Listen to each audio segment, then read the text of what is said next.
Hey guys, it's Graham. What's cracking? I apologize if I sound tired. I just wrapped up a 13-hour and 55-minute day. I was able to get off the clock just in time to clock back in tomorrow at 1 a.m.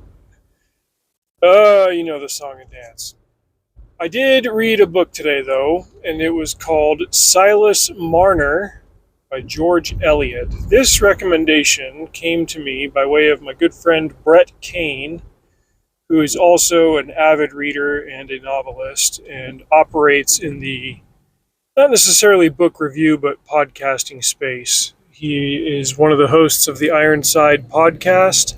I have been a guest on that show twice, and he's gotten some interesting characters on it over the last couple of years.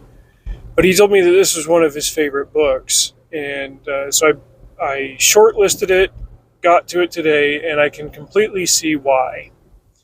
This is a story about honor, a man maintaining his honor in the face of significant social and cultural trial. Published in 1861, Silas Marner is set in England. Silas Marner also happens to be the name of the principal character. And he lives in a small village called Lantern Yard, and he's a deacon in the local congregation.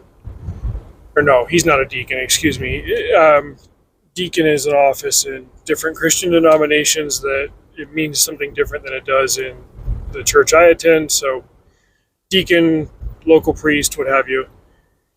Silas is attending to the local deacon who is sick, and while Silas is on watch, the deacon dies in his sleep, and they come to check on him, collect him, and everything. And they find that the church's money, which was in a bag in the deacon's possession, is missing. And the empty bag is found amongst Silas's possessions, and so is his pocket knife. This causes understandable difficulty for Silas because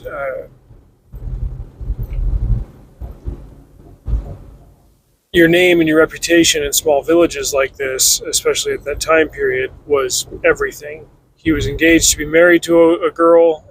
She not only broke off the engagement after that, but she also turned around and married Silas's former best friend, to whom he had loaned the knife, and who was most likely the true culprit behind the robbery of the church's money. Silas was then a social outcast. Once your trust on something like that has been lost, there's no point in staying behind. So his life just gets completely blown up. He moves to a different village called Raveloe, and he becomes, he was a weaver. He starts applying his talents there, and the story does a good job of explaining that just because he's good at that there, it doesn't really mean that he's going to suddenly and completely put his life back together, that he's going to get rich and all of his problems are going to be solved.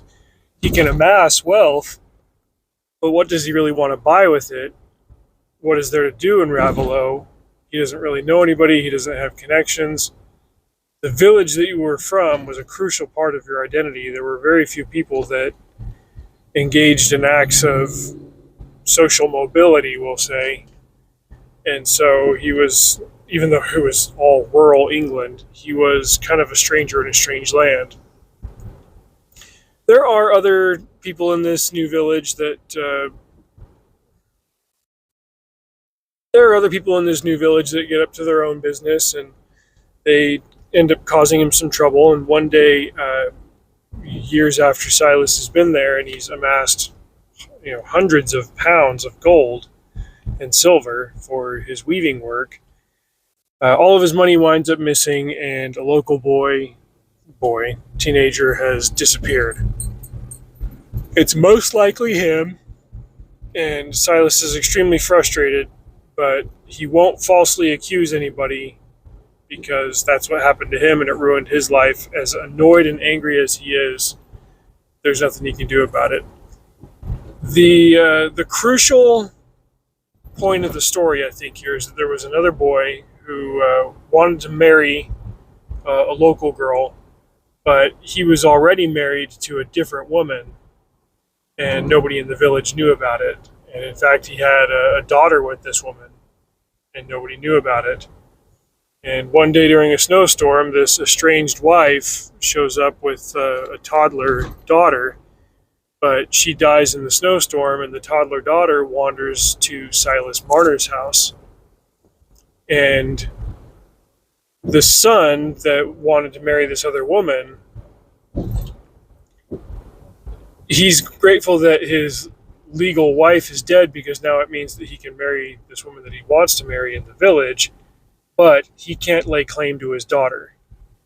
And Silas views the daughter as a restoration of what was lost to him when his wealth disappeared, and she becomes the joy of his life. 16 years then go by, and this is where things get really hairy. They find the body of the brother that stole the gold all those years ago. They find his skeleton, still clutching the bag and all of the gold and wealth that was inside it.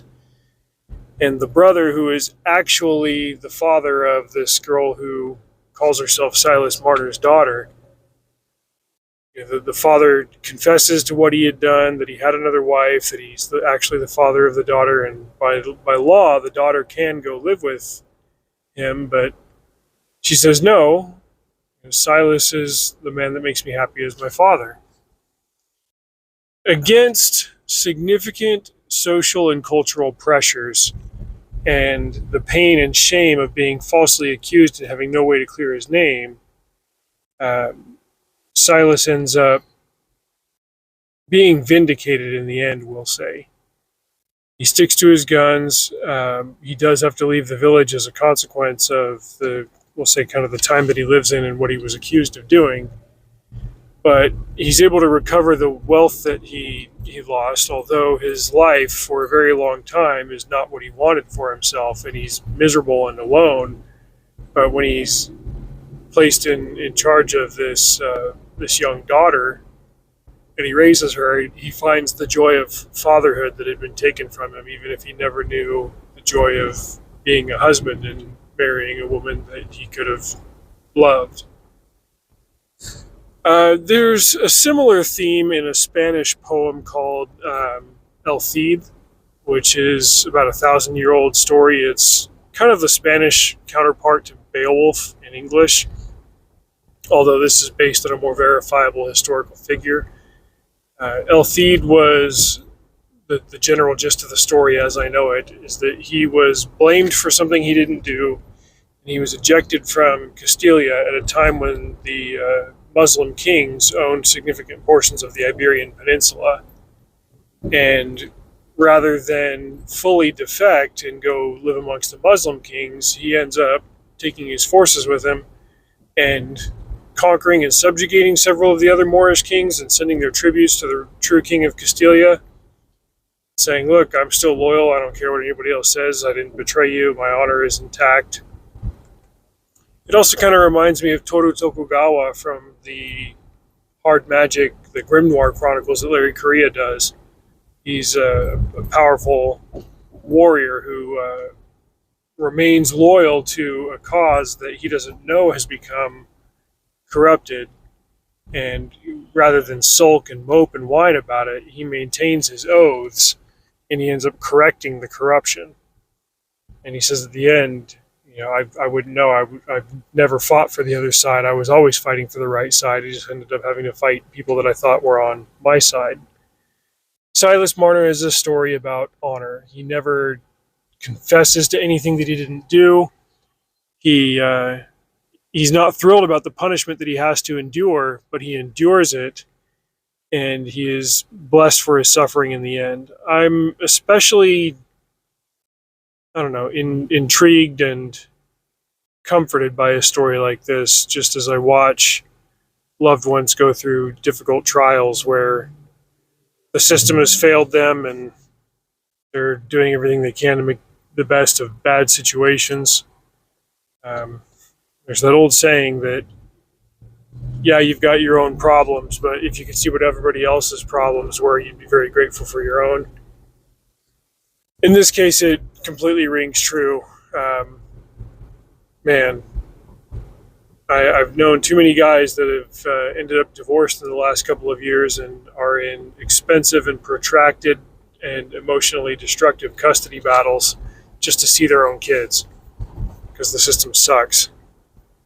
And I need to believe in stories like this where the ones that do the right thing and maintain their honor throughout the process are blessed in the end.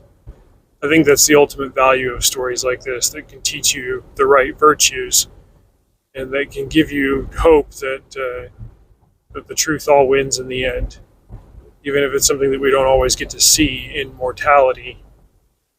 It can still be out there waiting for us.